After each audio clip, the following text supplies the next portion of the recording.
Donc, je vous donne quelques conseils pour la récitation des textes que je vous ai donnés. Le premier texte que je vous ai donné, c'est Voltaire, Traité sur la tolérance, chapitre 1. Alors, bien comprendre le contexte, c'est-à-dire que Jean Calas, c'est un protestant qui est accusé d'avoir tué son fils parce qu'il s'était converti au catholicisme, parce que son fils a été converti au catholicisme. Jean Calas est condamné à mort et exécuté, donc pour le meurtre de son fils. Mais il est innocent. Voltaire reprend l'affaire en main, réexamine le dossier et constate qu'il s'agit d'une erreur judiciaire. Et il refait l'enquête. Donc dans ce passage, il refait l'enquête. Les conseils pour la récitation, bah effectivement, Voltaire, il a un ton d'inspecteur finalement, hein. Il pointe les incohérences de la version officielle, il faut bien repérer les mots impossible, absolument, absurde, exprès, etc. Il faut bien visualiser la scène, hein. Calas c'est un vieillard, il a les jambes enflées faibles, hein, il faut transmettre bien ce sentiment. Son fils est d'une force au-dessus de l'ordinaire, là aussi il faut transmettre ce sentiment, etc. Donc bien rendre la récitation vivante là-dessus. Il faut aussi bien marquer les questions rhétoriques qui montrent que Voltaire met en doute la version officielle avec le crescendo dans les questions, et bien marquer l'énumération finale sans tatata, sans nanana, sans nanana. Effectivement. Bon, ça c'est les quelques petits conseils pour le texte de Voltaire. Le deuxième texte, c'est Diderot, supplément au voyage de Bougainville. Donc bah, ces deux textes font partie des Lumières, hein. Donc Diderot, c'est un philosophe des Lumières qui a écrit après la découverte de Tahiti par l'explorateur Bougainville. Il veut démontrer que les explorateurs français, par leur civilisation, ou plutôt leur vol et destruction, ont détruit le paradis sur Terre qui était à Tahiti. C'est une critique directe du colonialisme. Le vieillard qui parle est un vieil habitant de Tahiti qui interpelle violemment Bougainville sur les bienfaits de la civilisation. Donc on a affaire à une mise en accusation de la civilisation par un Tahitien.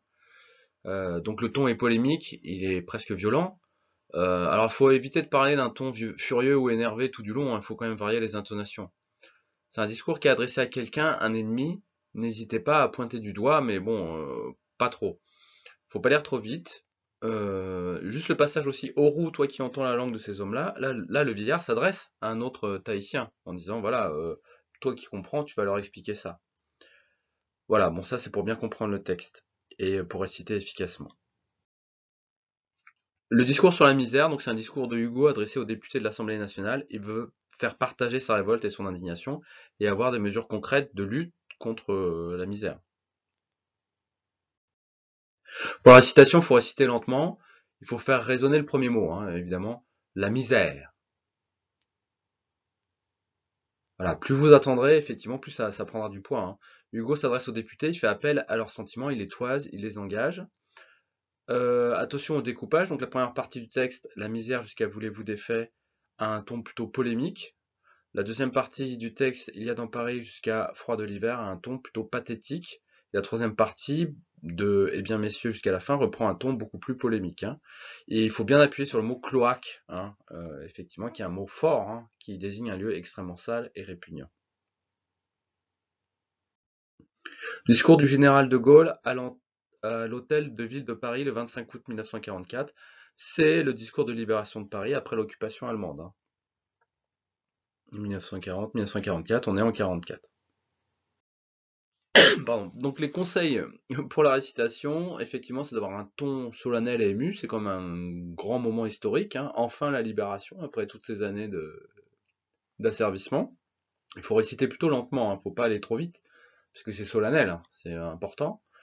Il faut varier les intonations, il ne faut pas être grandiloquent tout le temps. Vous n'allez pas faire du ah da da da da ah da da da ça pendant 3 minutes, tout le monde va s'enfuir là. Notamment à partir de je dis d'abord de ses devoirs, il faut changer d'intonation. On est beaucoup plus dans l'esprit. Il y a encore beaucoup de travail à faire. D'accord, on peut être joyeux, mais il y a aussi du travail. Il nous reste beaucoup de tâches à accomplir. Vous voyez bien la modulation à ce moment-là. L'appel de l'abbé Pierre du 1er février 1954. En fait, le contexte, c'est que l'hiver 54 est très très froid et les pauvres, les sans-abri, les mal logés, ils meurent dans une indifférence générale. Je ne sais pas si ça a beaucoup changé depuis, mais bon. L'abbé Pierre décide de lancer un appel pour changer les choses et pouvoir accueillir dignement les nécessiteux. Les conseils pour la récitation, il faut commencer assez lentement en fait, hein. Ne rushez pas, faites bien sentir l'urgence de la situation.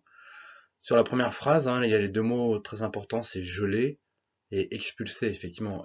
Cette femme est morte gelée parce qu'elle a été expulsée. C'est terrible.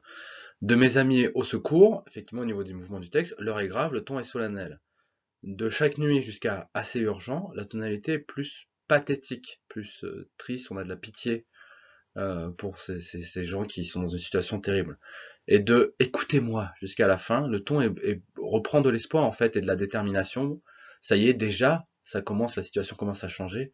Déjà, les gens se prennent par la main, forment une chaîne solidaire pour aider ceux qui sont en train de mourir de froid. Donc, effectivement, vous voyez qu'il y a trois temps vraiment, hein. Le premier temps solennel, deuxième temps, enfin, premier temps solennel et surtout euh, pas paniqué, mais grave en fait, hein, grave, ému.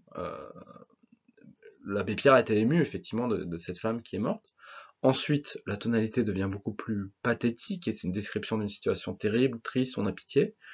Et de écoutez-moi jusqu'à la fin, il y a une reprise d'espoir. Robert Badinter, discours sur l'abolition de la peine de mort. Le contexte, c'est que c'est un discours du député Robert Badinter pour convaincre les députés et les parlementaires de voter l'abolition de la peine de mort. Et la peine de mort est définitivement abolie en France après ce discours et le vote du Parlement. Mes conseils pour la récitation, laissez bien infuser le premier mot, évidemment. N'allez pas trop vite, bien sûr, hein. Attendre.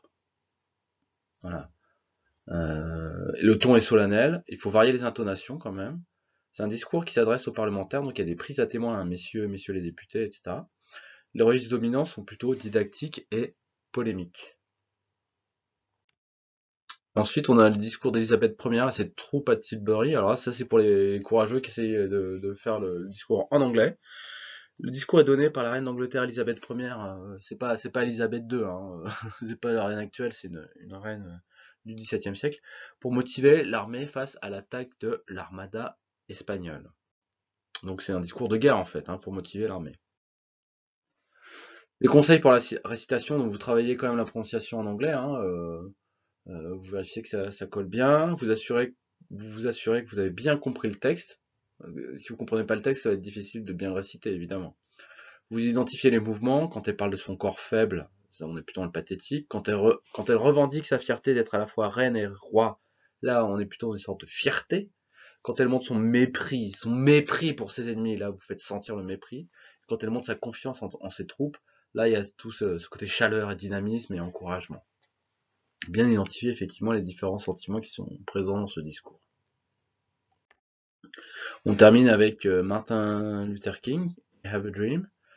Le contexte, c'est que c'est un discours donné lors de la marche sur Washington pour l'emploi et la liberté, qui est en fait une manifestation revendicatrice pour les droits des Noirs aux États-Unis, à une époque où il y avait toujours la ségrégation, dans le sud des États-Unis notamment. Un des discours, c'est les plus célèbres du monde, hein, bien sûr, où le pasteur Martin Luther King explique sa vision du bonheur et de l'égalité future. Il y a plusieurs passages, vous en choisissez un seul à réciter, ou vous pouvez tout faire, mais c'est plus difficile. Mais bon, disons que j'ai mis 2 ou 3 passages. Vous choisissez celui que vous voulez faire. Conseil pour la récitation, c'est la même chose, vu que c'est un texte en anglais. Vous pouvez vous travailler la prononciation, vous assurer que vous avez bien compris le texte. Il faut être assez solennel, pas trop rapide, il faut être inspiré.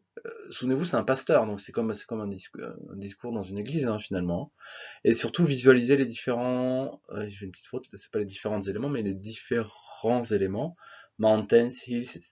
Effectivement, il y a quelque chose de très, c'est comme une vision qu'il a, donc il faut pouvoir visualiser ce qu'il dit, en fait, hein, et communiquer ça avec chaleur, avec force, hein. C'est vraiment quelque chose, c'est un discours très important. De manière générale, tous ces discours sont les discours d'une vie qui engage de manière très forte la personne qui parle. C'est vraiment le moment hyper important, un discours, quel que soit le discours que j'ai choisi. C'est vraiment un discours extrêmement important, extrêmement solennel, qui essaye de changer la société finalement, dans tous les cas. Donc voilà. Donc répétez bien les textes, hein, voilà, relisez-les beaucoup, etc., de manière à pas trop vous appuyer sur votre papier. Et bon courage. J'attends ça avec impatience. Et à très bientôt. Au revoir.